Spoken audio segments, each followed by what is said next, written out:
बारामतीत विरोधकांकडून मतदारांना पैसे वाटल्याचा आरोप राष्ट्रवादी काँग्रेस शरदचंद्र पवार पक्षाच्या बारामती शहराध्यक्षांनी केला।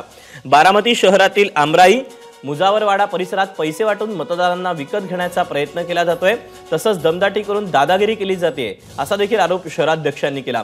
भोर तालुक्यात एका गावात रात्री पैशांचं वाटप झाल्याचा आरोप रोहित पवारांनी केला।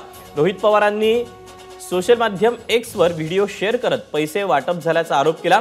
भोरमधील एका गावात रात्री पोलीस बंदोबस्तात पैशांचं वाटप होत असल्याचा आरोप करण्यात आला।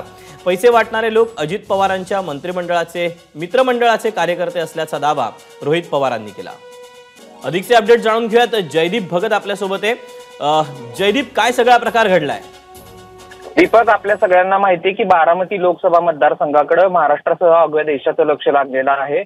या मतदारसंघात ज्या पैसे वाटपाचा अर्ज आहे तो राष्ट्रवादी काँग्रेस शरदचंद्र पक्षाकडून करण्यात आलेला आहे।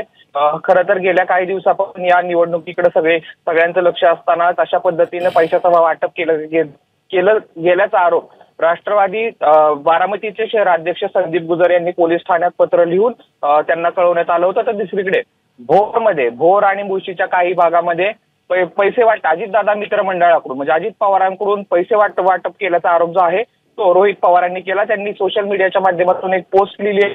अजितदादा मित्रमंडळाचे कार्यकर्ते जे आहेत ते भोर आणि मुळशी भागात पैसे वाटप होते आणि त्यांना कुठेतरी आवरलं गेलं पाहिजे असं जे आहे या माध्यमातून सांगत होते। तर दुसरीकडे बारामती शहरामध्ये दमदाटी केली जातीये, पैशाच्या माध्यमातून मत जे आहेत ती विकत घेतली जात असल्याचा आरोप देखील या ठिकाणी करण्यात आलेला आहे।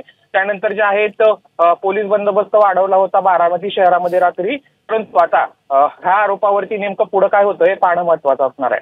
दीपक, जयदीप, धन्यवाद दिलेल्या सगळ्या सविस्तर माहितीबद्दल।